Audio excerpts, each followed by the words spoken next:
Shabbos HaGodol is upon us. The great Shabbos. What makes it so great? Because before the Jewish people went out of Egypt, there was already a battle going on between the Egyptians themselves. The firstborn Egyptians made a civil war within their own people, within their own ranks. Let the Jews out already. And that was a big thing. Because big is to be able to transform something. And here was something transformative. The Egyptians fighting amongst themselves with the firstborn saying, it's time to let them go. So it's a big thing in our lives when we can allow that part in me that's constraint, the limitation, says, let me out of this. I don't want to be constrained anymore. It's the word Egypt in Hebrew is Mitzrayim, Meitzar, limitation. So sometimes we're in a place that, let me out. Enough. But the limitation says, it's too much already. Let me out. Welcome to Tanya today. I'm Rabbi Ronnie Fine, coming to you for Chabad Zurich and Kadesh in Montreal, Canada, where it's a privilege and a pleasure to share with you the Tanya. We welcome from everywhere, around the globe. In Germany, Michael, welcome. Rabbi is in Morocco joining us. Well, Brett is a little closer to Montreal, that is. Pennsylvania, Boker Tov. We have Jackie in Charlotte, North Carolina. And we have John also in North Carolina. Rachamim is in Houston, Texas, joining us. Art is in rainy Michigan. All right. Tim, Boker Tov in Texas. Julia is joining us, who is so grateful to learn Tanya in Pennsylvania. Welcome. Joseph is in cold and clear New Jersey. Jeff is in Michigan. Boker Tov. Eugenia is joining us in Calgary. Davida and Liba in New York.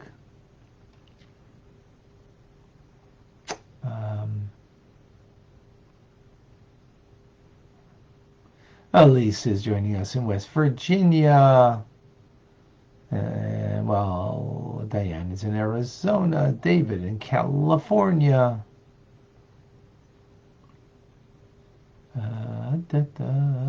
Simcha is in Florida joining us. Stan, good afternoon to you in London, England.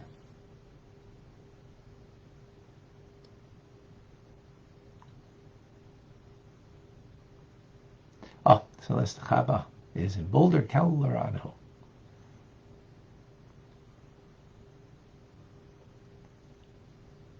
I think I got everybody. AJ, welcome.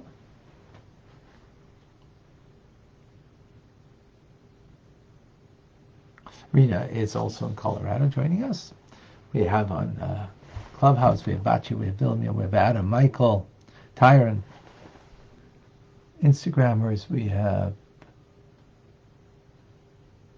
Bruno, Maryland in Delaware, Edna, Rachel in South Carolina, Akoy is in Lima, Peru, Marlene in Florida, Livsha Alice is in Baltimore, and Teteleventa is with us. Bruno in Brazil. Moshe is in, I think, in California. Beautiful. Okay. So there is a God. There is also godliness. And there's creation that we're probably very familiar with, where we live. Actually, in creation, there's the spiritual part of creation, and then the physical world that is of creation. So God is God that there's beyond anything to talk about. Godliness, though, is already emanation of God. The world of emanation, the world of Atzilus. Eitzel means next to, emanating of God. And then, of course, creation. From the world of Bria, it's the spiritual highest world, where the higher level of Gan Eden, of Garden of Eden exists. Then there's the world of Yetzirah, the world of formation, the world of divine emotion, where the lower level of Gan Eden is.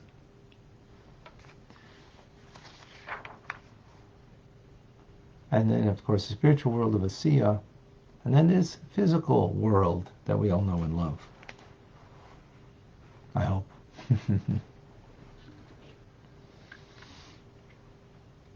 So, a world means it's a mitzias, means it's an entity. It's an entity that has its, of course, its definition, its limitations. And the world is, by definition, creation means even intelligence is a created thing.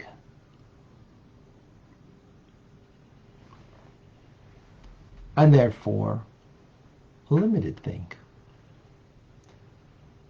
So we've spoken about souls here in chapter 39 that are souls that serve God with the natural instinct of the soul, which is the love and awe of God, a sense of connection,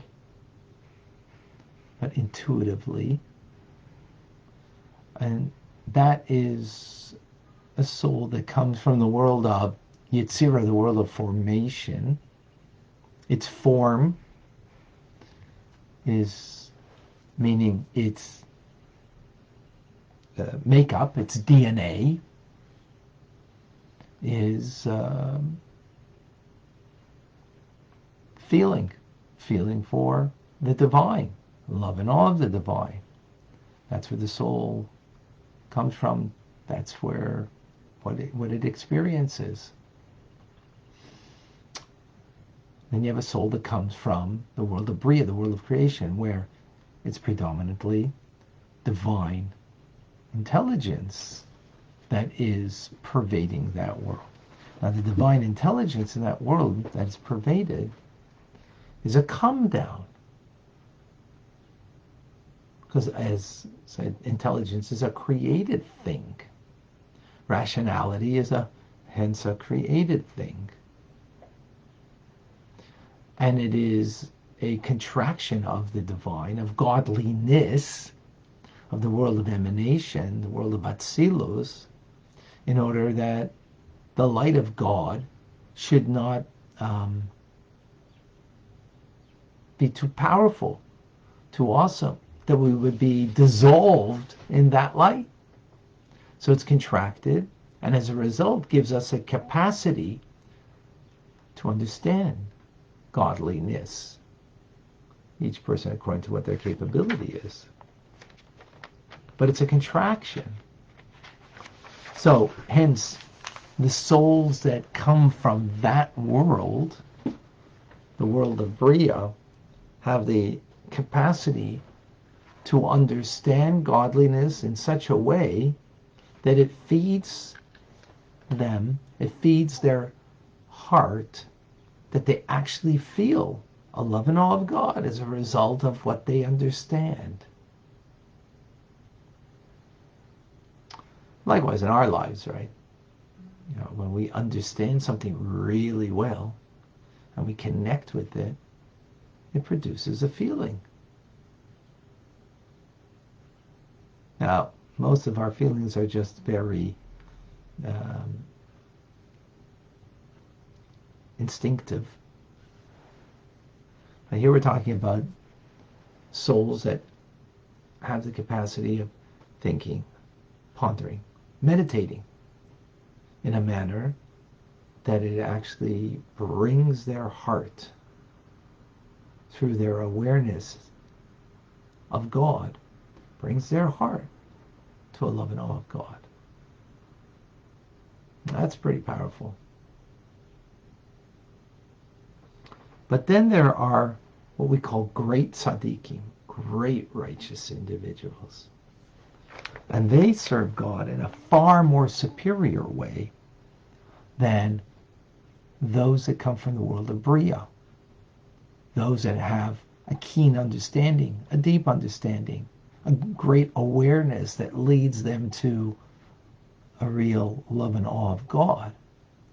These great tzaddikim transcend understanding and knowledge that is of the created being's intellect. And they don't serve out of an awareness. Awareness means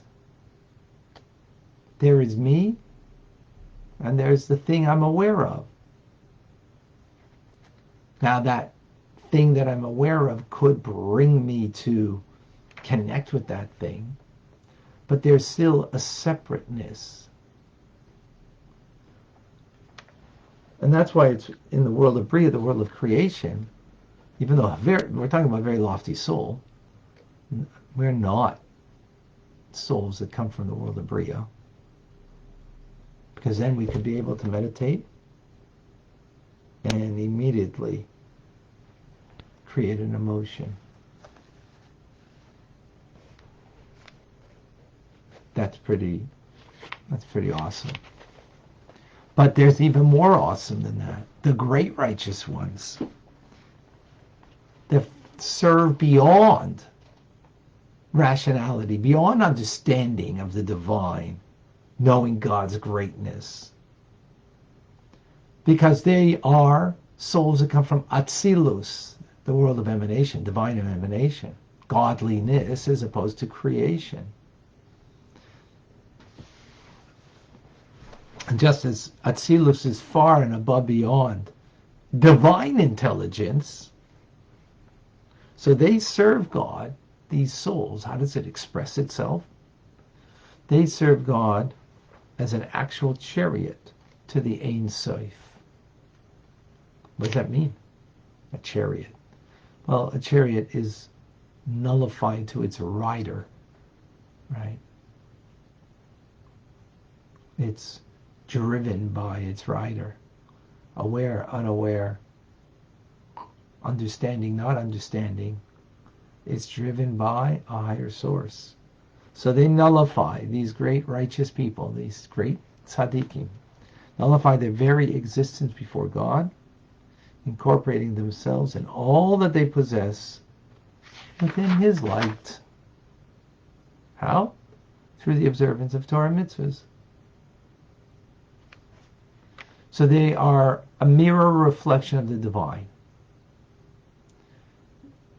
The great souls that come from Bria, the world of creation, where they comprehend, they're not a mirror reflection completely, because they filter it through their minds. Now that doesn't mean these great tzaddikim that come from the world of Atzilus don't use their mind. It doesn't mean that at all. Of course they do. But that's not how they relate to God to begin with. They come to that, but they don't begin with that. They begin with a connection, as the patriarchs were, as our sages say that they were Hein Heina Merkava, that they were a divine chariot throughout their lives, constantly in a state of self-nullification, of bittul, right? Again, as the chariot has no whim, desire of its own, it's driven by its rider.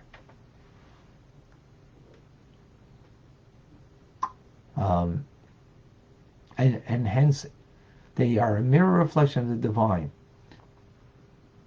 And what motivates them or moves them is being merely a conduit for the divine. Everything of them and everything that they possess is merely a divine reflection.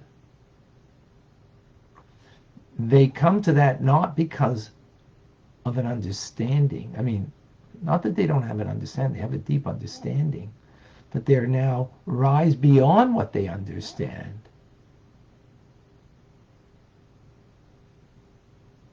And are able to just be. Just be a mere reflection of the divine. But those souls that are of a limited capacity for this perfect divine service, avodah tama, of the level of a chariot, as we're calling it, right? In other words, that they should be constantly nullified in the divine light and not feel a sense of self-awareness, but only God awareness. Right? This is way and above and beyond. So those souls that come from the level of Bria, which again is very lofty souls, we're not on that level. So they can only intermittently attain this divine absorption, that they can reflect the divine. When would that be? Auspicious time, like prayer. Specifically in prayer, the Shemona Esrei, the Amidah, where we stand before God, which is on the level of Atzilus. As prayer is known to be like a ladder. 4 rungs, basically. Starting from the bottom, you're moving all the way up. From Asiya, Atzilus, Bria, and finally Atzilus, the world of divine emanation, godliness, where that's the Amidah, Shemona Esrei, which we reach to that level of Atzilus. And specifically by the 4 times that we bow in the Amidah, in the Shemona Esrei, which is an expression of the complete self-nullification of God's light, that we stand before that light as absolutely not, as we are not. In other words, we're on that level of divine chariot in that moment,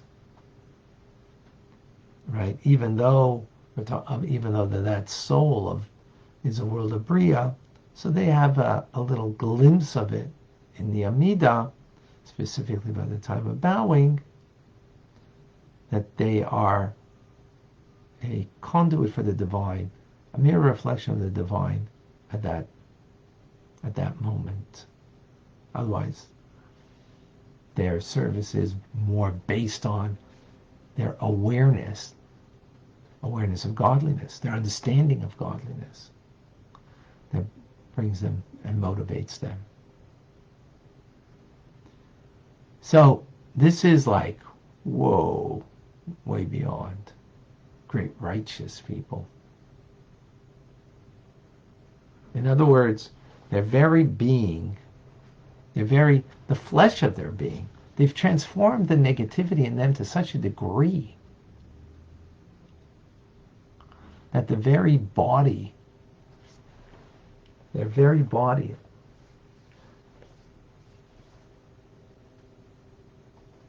nothing but a conduit for the divine. Not that they have an awareness that they have to use everything in their lives for divine, which is, and to do that, to be that is pretty amazing. This is much more. It's not coming from a self-awareness. That, look, self-awareness, God created the world, God is providing for us, God is always there for us, which that's beautiful statements and beautiful things to live with. And we definitely should be doing that. But that's me. There's a me that's aware that there's something beyond me. God. be thankful to him, appreciative, devote yourself to him. It's just wonderful, right? That there's an awareness that I have that brings me to that. Here we're speaking about very few people like this. There's no self-awareness because the soul doesn't come as on an expression of creation. Creation meaning there's a something there. You're a something. That something is going to be aware of my somethingness, which is self-awareness. And then going to become to aware, oh, God is much greater than me. And I ought to devote myself to him, which is amazing. Let's not minimize that. But then there's people, few and far between, who lead their lives like a chariot. They don't have self-awareness that I am. They only have God awareness that I am not, but a conduit, a reflection of the divine. Souls from Atzilus, from beyond the creation, what we call emanation. And as we said in the outset, there's God that's beyond, right? Then there's the emanation of God, which is godliness, right? 10 divine attributes. In the world of Atzilus, that's the world of Atzilus, it is an emanation. And then there's a contraction on that light that's so great that there's souls in the world of Atzilus that can, because the divine light is so contracted, they can now comprehend the divine and feed that to their emotions to have a love and awe of God. But that's a contraction. By the way, this great tzaddikim that we're talking about, that are souls from the world of Atzilus, compared to a Rabbi, one and only, like a Moses of each generation, or like our dear Rebbe, or the Alter Rebbe who was in his generation, eons beyond that.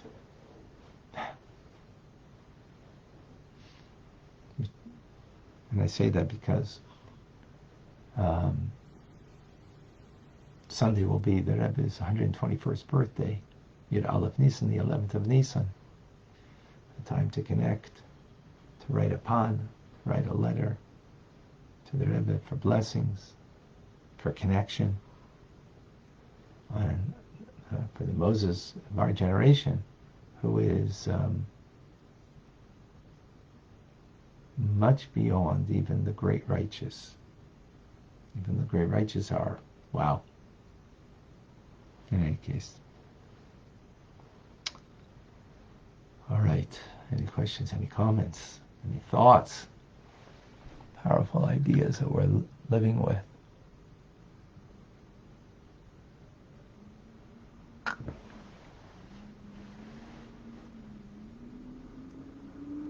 Sunday's Tanya class will be 10:30. Daylight saving times. 9:30, yes. Okay, I don't see any. Oh, Brett, can one know if they are in the presence of such righteous person? Yeah, the Rebbe was such a person. Yeah.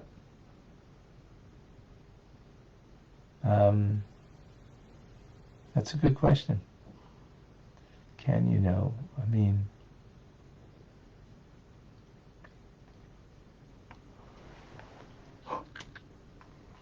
excuse me.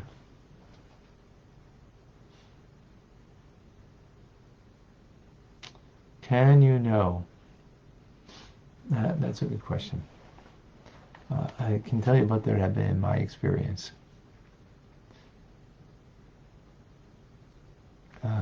Beyond that, I'm not certain.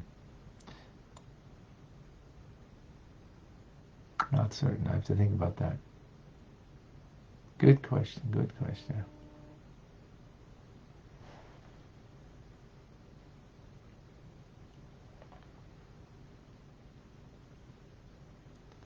All right, I don't see any other questions.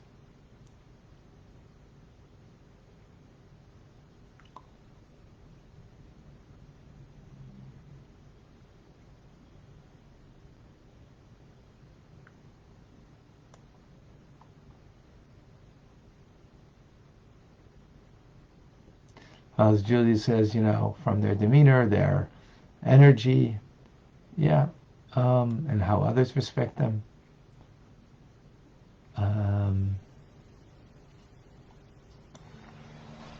Yeah, but that we'd have to be careful, because that would be very what's the word? We have to be careful that it's our perception of things could be very skewed. Anyways, all right, folks. Why do we learn this? We need to know that there's people that are way beyond us. Way beyond. Yeah. Sunday, we have classes at 10:30 for Tanya, double header from Shabbos and Sunday, and there'll be Torah studies, and which will be a prep for Passover, and that's at 6:30, and then at 8:00 TRC. Bring your questions. I'm Rabbi Ronnie Fine, coming to you from Chabad.Chabad, Montreal, Canada. It's a privilege and a pleasure to share with you, Tanya. Have an amazing day. Good Shabbos. Thank you all. A great Shabbos Agadol.